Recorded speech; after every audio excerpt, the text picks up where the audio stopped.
Bismillahirrahmanirrahim. Assalamualaikum warahmatullahi wabarakatuh. Waalaikumsalam Waalaikumsalam warahmatullahi wabarakatuh.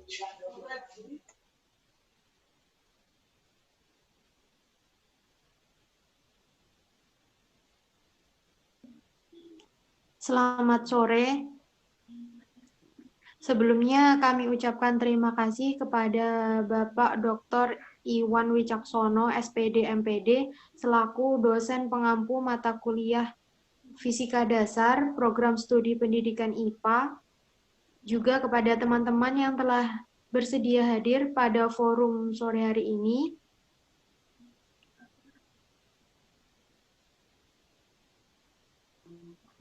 Kami dari kelompok 2 akan mempresentasikan materi yang berjudul Momentum Angular.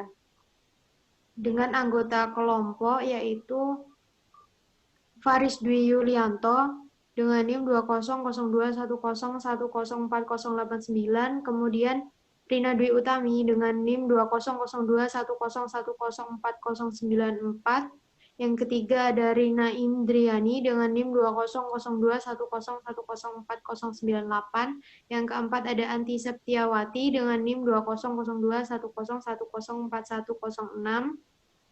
Yang kelima ada Faiza Bila Sofwa Hidayat dengan NIM 2002101041112. Selanjutnya ada Intan Nurhayati dengan NIM 2002101041114.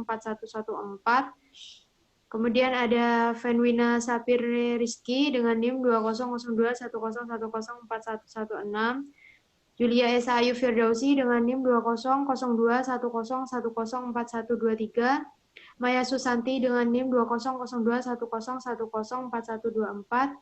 Alivio Sabta Teguh Irgiantoro dengan NIM 2002101041126. Dan yang terakhir Siti Hasviatin dengan NIM 2002101041129. Next.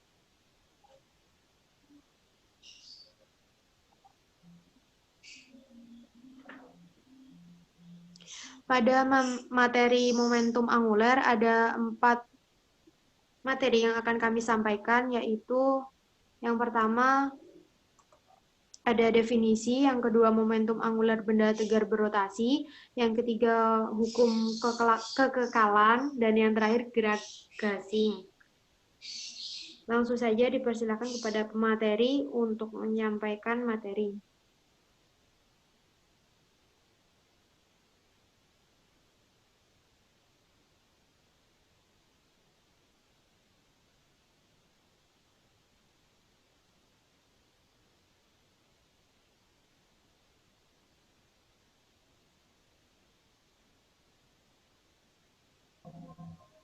Baik, yang pertama adalah definisi.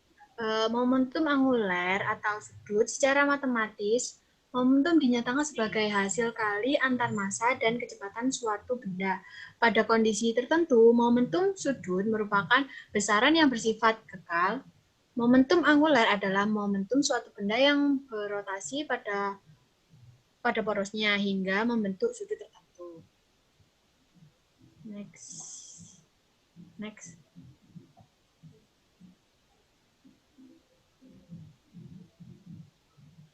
Momentum angular benda tegar berotasi. Benda tegar dapat dikatakan berada dalam keadaan setimbang apabila setimbang mekanis apabila percepatan linier atau A dan percepatan sudut alfa benda tersebut besarnya sama dengan 0.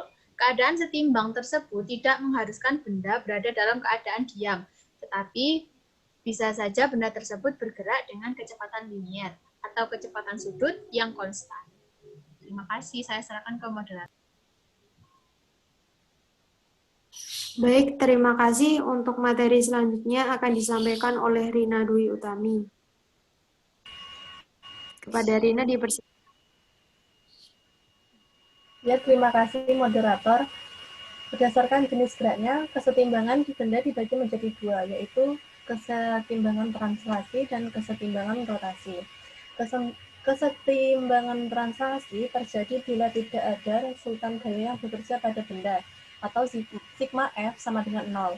Jika benda awalnya bergerak dengan kecepatan tertentu, maka benda tetap bergerak dengan kecepatan awal. Dengan rumus sebagai berikut.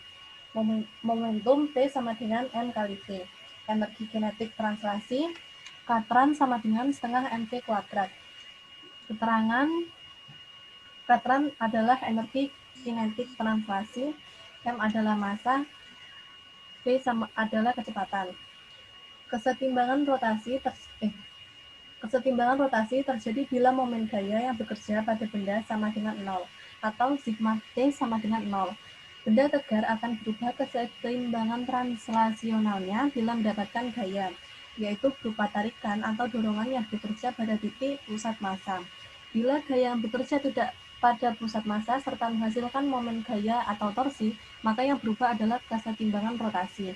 Secara mendasar dapat dikatakan bahwa gaya adalah faktor yang mengubah gerak benda, sedangkan momen gaya yang menyebabkan perubahan gerak benda. Dengan rumus sebagai berikut. Momentum sudut L sama dengan I kali W. Energi kinetik rotasi K-rot sama dengan setengah I kali W kuadrat. K-rot adalah energi kinetik rotasi, I sama dengan momen inersia, W sama dengan kecepatan sudut.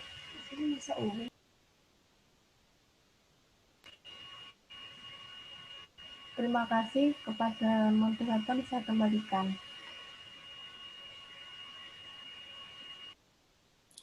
Baik, terima kasih. Untuk materi selanjutnya akan disampaikan oleh Rina Indriani. Kepada Rina Indriani dipersilahkan.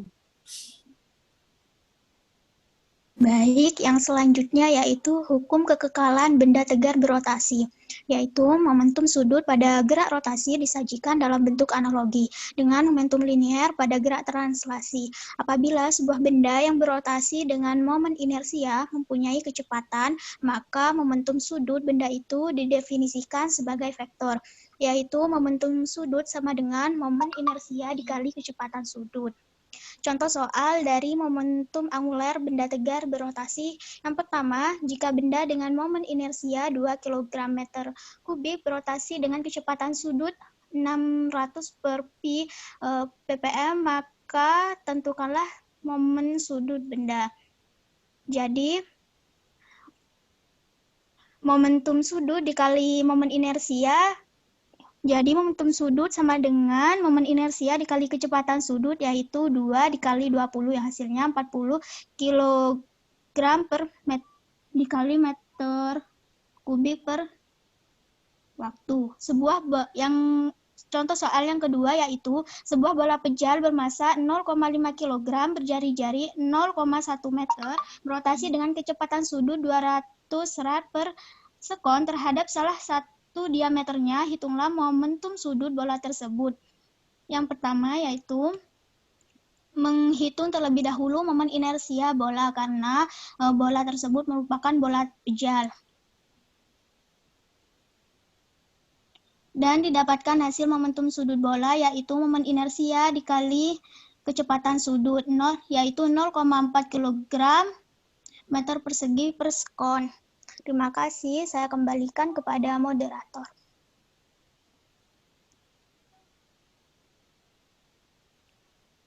Baik, terima kasih. Selanjutnya akan dilanjutkan oleh Anti. Kepada Anti dipersilahkan. Baik, terima kasih. Selanjutnya yaitu hukum kekekalan momentum anguler. Hukum kekekalan momentum sudut merupakan hukum alam yang sangat fundamental, sama seperti hukum kekekalan energi dan hukum kekekalan momentum linier. Jika tidak ada resultan sistem sigma torsi sama dengan 0, maka momentum sudut sistem adalah kekal. Delta L sama dengan 0. Perubahan momentum sudut sama dengan 0, artinya momentum sudutnya tidak berubah.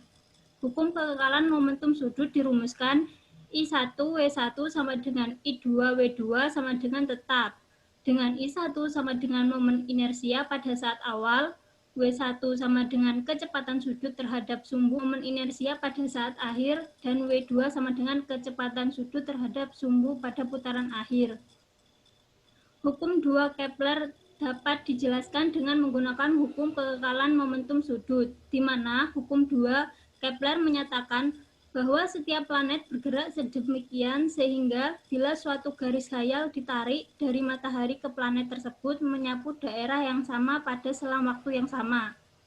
Momentum sudut planet terhadap matahari adalah L sama dengan I kali W sama dengan MR kuadrat W, jadi R kuadrat W sama dengan L kali I kali M. Persamaannya yaitu delta A per delta T sama dengan L per 2M. Baik, saya kembalikan kepada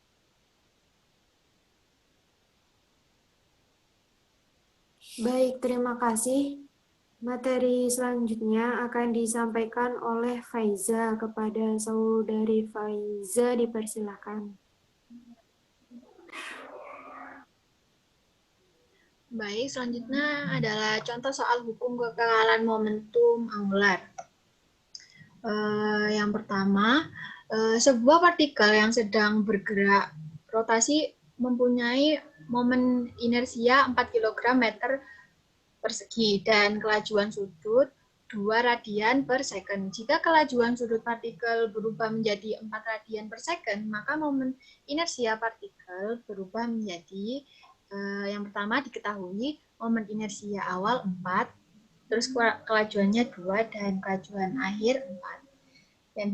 Kemudian jawabannya adalah hukum kekekalan momentum sudut menyatakan bahwa momentum sudut awal sama dengan momentum sudut akhir.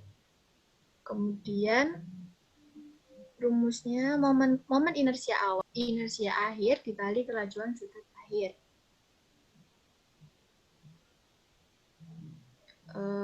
Kemudian berarti 4 kg meter persegi dikali 2 radian per second sama dengan momen inersia akhir dikali 4 radian per second.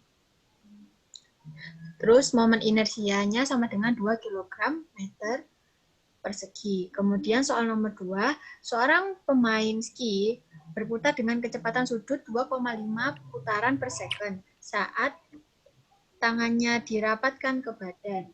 Ketika tangannya direntangkan, kecepatan sudutnya menjadi 1,5 putaran per second. Tentukan perbandingan momen inersia pemain ski saat tangannya direntangkan dan saat tangannya dirapatkan. Kemudian jawabannya dengan hukum kekekalan momentum sudut. Caranya L0 sama dengan L1 sama dengan dikali kecepatan 1, L2 dikali kecepatan 2, kemudian L1 dikali 2,5 dan L2 dikali 1,5, kemudian L1 dibagi L2, kemudian 2,5 dibagi 1,5. Next.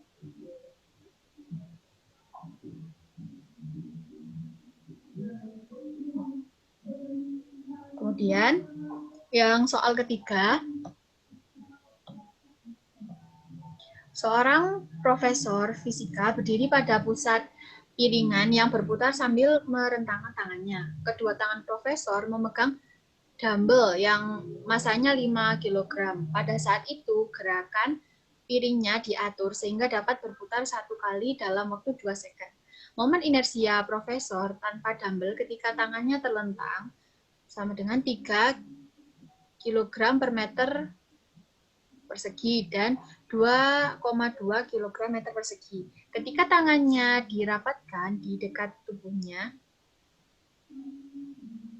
ketika tangannya terlentang, jarak dumbbell ke sumbu putar adalah 1,1 meter. Ketika tangannya dirapatkan di dekat tubuhnya, jarak dumbbell sumbu putar sama dengan 0,2 meter dengan menganggap dumbbell sebagai partikel. Tentukan kecepatan sudut profesor saat terlentang dan merapatkan tangannya. Caranya itu, pertama kita mengabaikan gaya gesek pada iringan sehingga tidak ada momen gaya luar yang bekerja.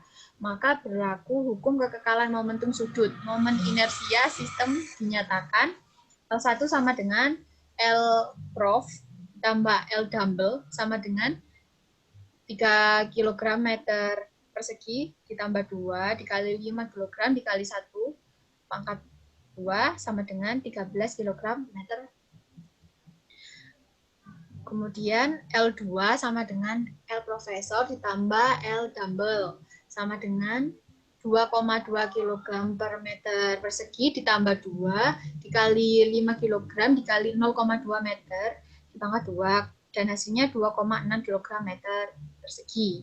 Maka kecepatan sudut yang pertama sama dengan 1 revolution dibagi 2 second sama dengan 0, revolusi per second sama dengan 3,14 radian per second. Kemudian yang kecepatan sudut 2 sama dengan I1 dibagi I2,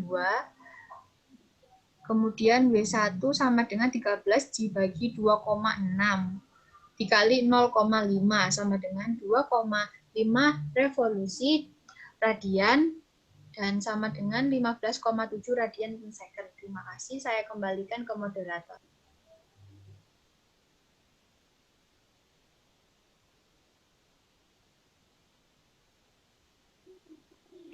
Baik, terima kasih. Materi selanjutnya akan dilanjutkan oleh Intan. Kepada Intan Nurhayati, dipersilahkan. Saya ucapkan terima kasih kepada moderator. Sebelumnya, apakah suara saya terdengar? Dengar. Ya, mohon maaf, saya izin off cam karena sinyalnya tidak mendukung. Baik, gerak gasing. Gerak gasing merupakan contoh gerak benda yang dapat bergerak secara translasi maupun rotasi. Gasing balik merupakan sejenis gasing yang memiliki bentuk bola terpotong dengan batang kecil sebagai pegangannya dan dapat membalik sendiri dalam keadaan berputar. Dengan kecepatan sudut yang tinggi pada permukaan bidang datar, maka gasing balik ini akan berbalik berputar pada bagian batangnya tadi. Nah, fenomena ini disebut inversi. Hukum yang bekerja pada gerak gasing adalah hukum 1 Newton dan 2 Newton. Hukum 1 Newton menjelaskan tentang gerak yang menyatakan bahwa sebuah benda yang bergerak dengan kecepatan tetap akan terus bergerak dengan kecepatan tersebut, kecuali ada gaya resultan bekerja pada benda tersebut. Nah, jika sebuah benda dalam keadaan diam, benda tersebut tetap diam kecuali ada gaya resultan yang bekerja pada benda tersebut. Yang kedua di sini ada hukum Newton yang menyatakan bahwa percepatan yang ditimbulkan oleh gaya yang bekerja pada sebuah benda sebanding dengan besarnya gaya, searah dengan gaya itu dan berbanding terbalik dengan massa kelembaman benda tersebut. Nah, secara matematis, A sama dengan F per M, di mana A adalah percepatan, F adalah gaya, dan M adalah massa gasing. Next.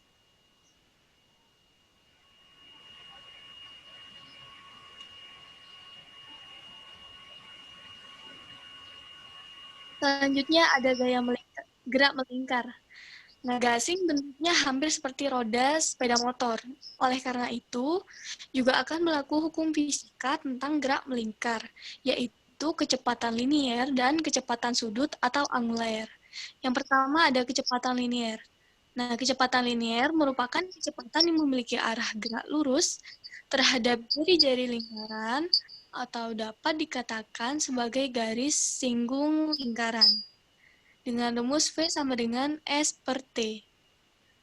Bahwa gasing berbentuk lingkaran, maka jaraknya menjadi keliling lingkaran, yaitu S sama dengan 2pi kali R.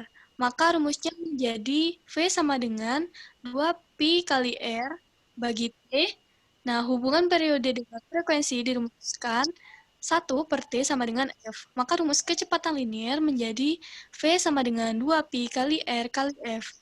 Nah, keterangannya V adalah kecepatan linier gasing dengan satuan meter per sekon. Sedangkan S adalah jarak tempuh gasing selama berputar atau M.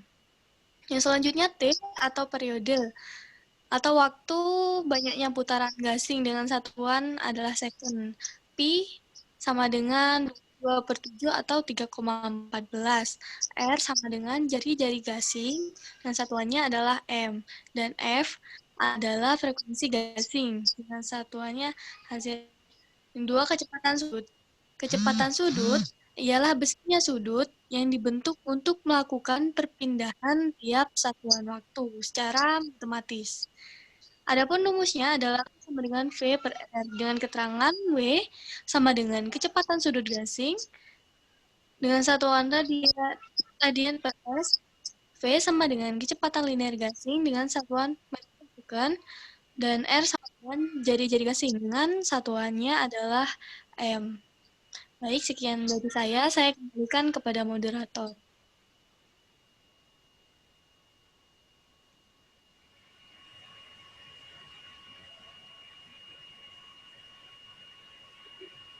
Baik, terima kasih. Materi selanjutnya akan dilanjutkan oleh Fenuina. Kepada Fenuina dipersilahkan.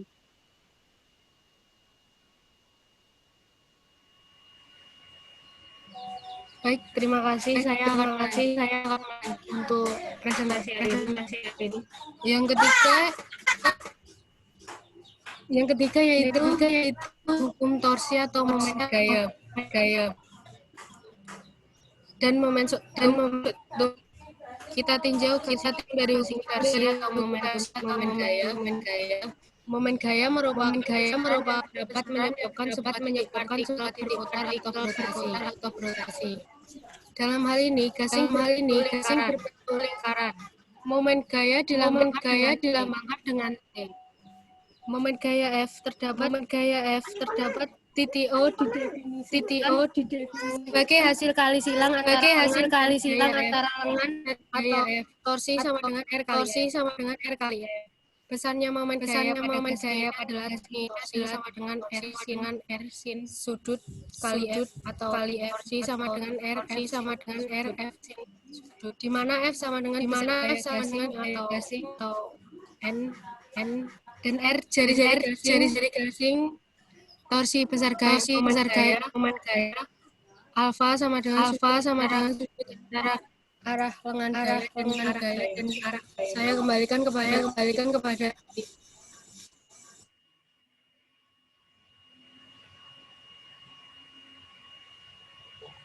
Baik, terima kasih. Materi selanjutnya akan dilanjutkan oleh Julia Esa. Kepada Julia Esa.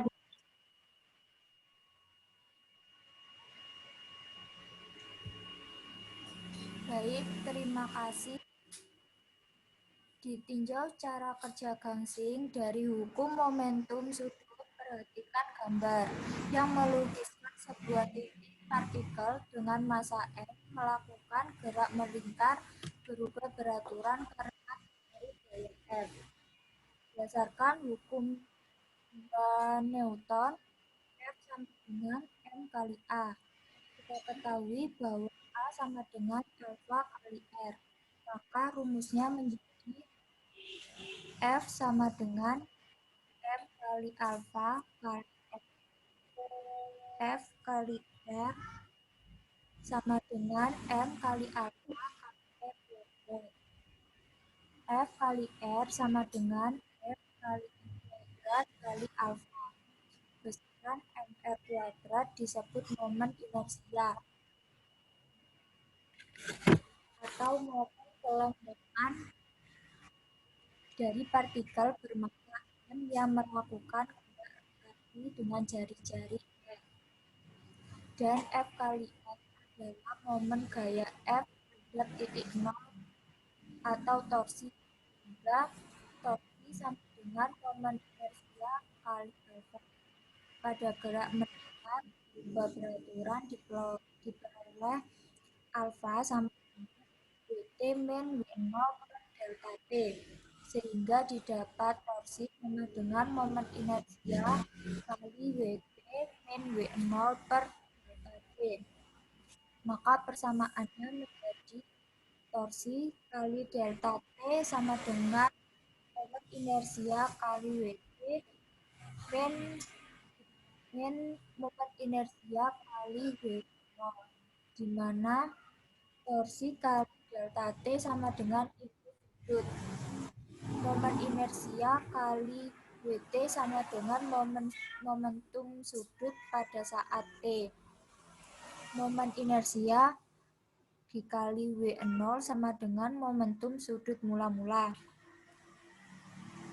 Momen inersia dikali WT min momen inersia dikali W0 sama dengan perubahan momentum sudut. Diketahui bahwa besarnya torsi atau momen gaya dinyatakan dengan persamaan torsi sama dengan R kali sin alfa F atau torsi sama dengan R kali F ator.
Mohon maaf, tadi saya terkendala jaringan. Baik, materi selanjutnya akan disampaikan oleh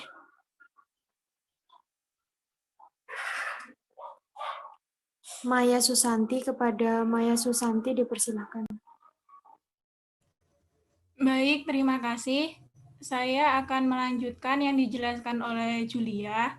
Dengan mensubstitusikan persamaan torsi yang tadi, maka persamaannya akan menjadi R dikali F dikali sin alfa dikali delta T sama dengan I dikali omega T dikurangi I dikali omega 0. Anggap omega 0 sama dengan 0, maka persamaannya akan menjadi R dikali F dikali sin alfa dikali delta T menjadi sama dengan I dikali omega. Diketahui bahwa besarnya momen inersia sama dengan mr kuadrat. Maka disubstitusikan pada persamaan momen inersia menjadi R dikali F dikali sin alfa dikali delta T sama dengan mr kuadrat dikali omega. F dikali sin alfa dikali delta T sama dengan M dikali R dikali omega dengan keterangan omega yaitu kecepatan sudut, F besar gaya, R panjang lengan gaya, delta T merupakan perubahan waktu, alfa merupakan sudut antara arah lengan gaya dan arah gaya. Besarnya jarak sumbu putar gasing dengan bagian terluar gas akan mempengaruhi kecepatan sudut gasing tersebut. Semakin besar jari-jari gasing, maka semakin kecil kecepatan sudut gasing berputar. Demikian sebaliknya, semakin kecil jari-jarinya, semakin besar kecepatan sudut gasing tersebut berputar. Selain faktor gaya dan jari-jari, massa gasing juga mempengaruhi kecepatan sudut putar gasing. Semakin besar massa gasing, maka kecepatan sudut gasing akan semakin kecil. Begitu juga sebaliknya, semakin kecil massa gasing, maka kecepatan sudut gasing makin besar. Next.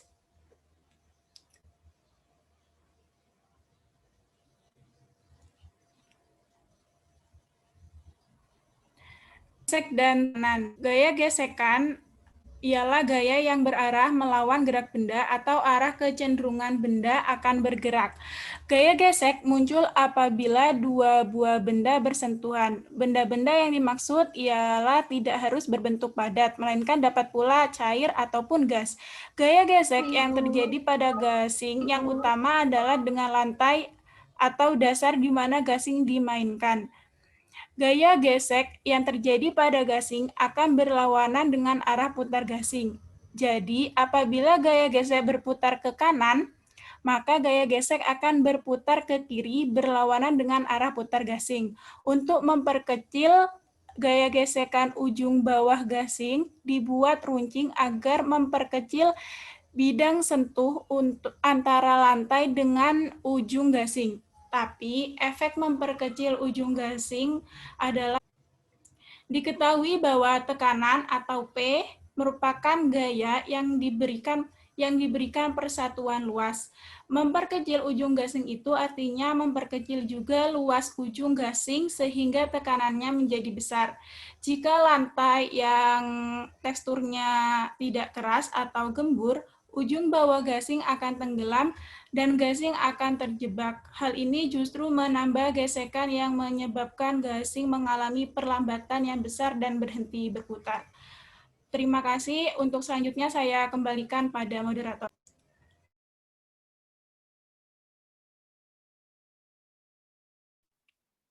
Terima kasih. Materi terakhir akan disampaikan oleh Alivio Sapta. Kepada Alivio dipersilahkan.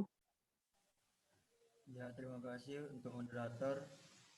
Di sini saya akan membacakan contoh soal gerak gasing.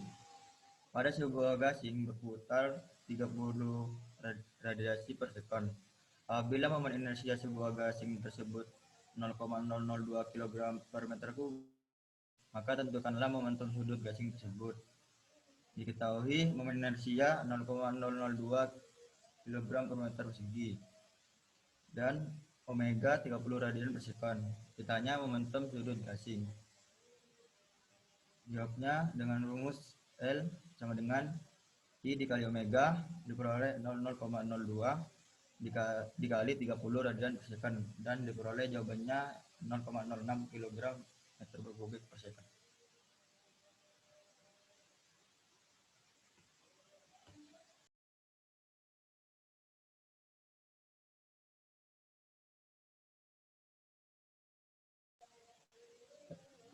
Ya, terima kasih.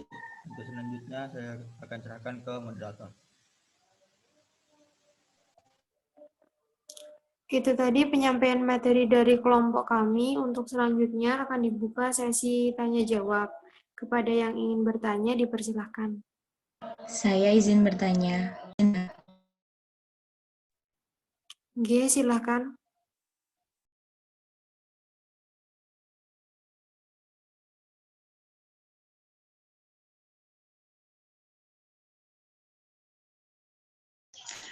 Momentum sudut atau momentum angular itu termasuk dalam besaran apa ya? Jika termasuk dalam besaran vektor, bagaimana cara menentukan arah dan apa pengaruh arah dalam momentum angular? Apakah bisa diterima? Oke, bisa. Terima kasih. Mohon maaf menyebutkan nama dan NIM dulu, Mbak. Oh ya, maaf Bapak. Kenalkan nama saya Helmi Susanti, NIM 20021010104118. Saya izin bertanya, momentum sudut atau momentum angular itu termasuk dalam besaran apa ya?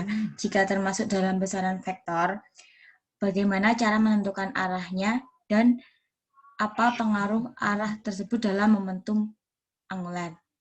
Terima kasih.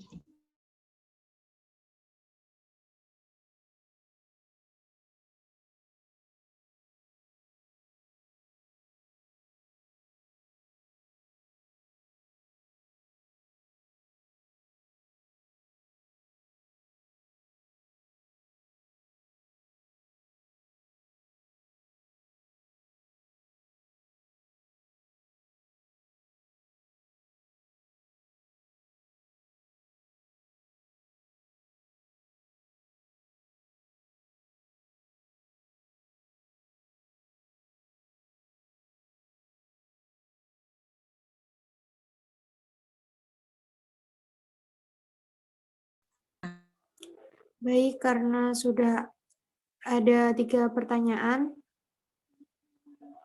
sesi tanya jawab akan kami tutup.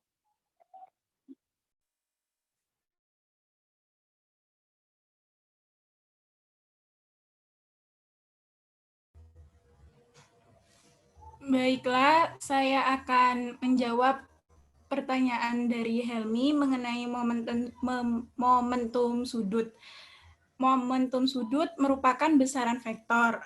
Nah, cara menentukan arahnya yaitu dengan kaidah tangan kanan, di mana putaran jari yaitu arah genggamannya menyatakan arah kecepatan sudut, sedangkan arah ibu jari menentukan arah momentum sudutnya.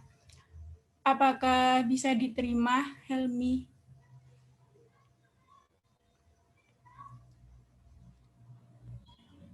Bisa. Terima kasih, Maya. Terima kasih, Maya. Ya.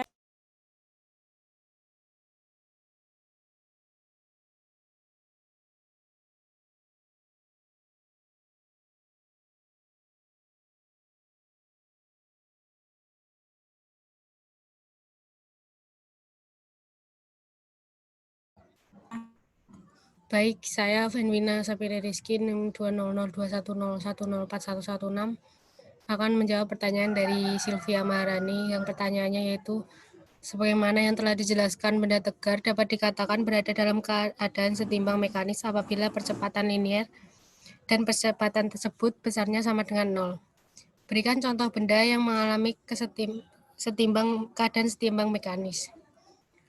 Saya akan memberikan contoh benda yang mengalami keadaan setimbang mekanis, yaitu ketika kelereng berada di dasar mangkok setengah lingkaran, kelereng diberi gaya, didorong ke atas kan. Terus posisinya menjadi naik. Ketika gaya itu dihilangkan, maka posisi kelereng kembali ke dasar mangkok. Sama seperti ketika balok digantung pada seutas tali, mula-mula dalam keadaan diam. Setelah didorong, benda bergerak ke kanan. Maka setelah gaya dihilangkan lagi, benda akan posisi semula berada di tengah. Seperti itu penjelasannya, apakah bisa diterima? Ya, bisa. Terima kasih, Wina. Sama-sama.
Baik, saya akan menjawab pertanyaan dari Fadilatul, yaitu mengenai cara tertentu untuk menentukan kecepatan linear dan kecepatan sudut.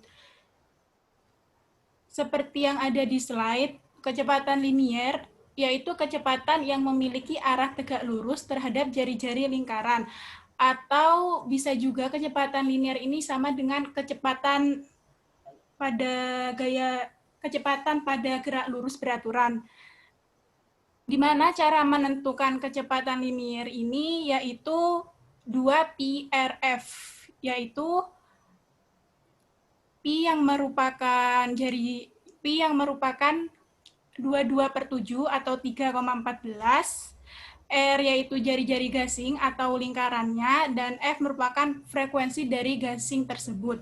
Nah, untuk menentukan kecepatan sudut yang merupakan besar sudut yang dibentuk untuk melakukan perpindahan tiap satuan waktu secara matematisnya, yaitu omega, yang mana omega merupakan kecepatan sudut, sama dengan V per R, yaitu kecepatan linear dibagi dengan jari-jari. Jadi, kecepatan linear saling berhubungan, di mana kecepatan sudut dapat diketahui jika kecepatan linearnya sudah ada.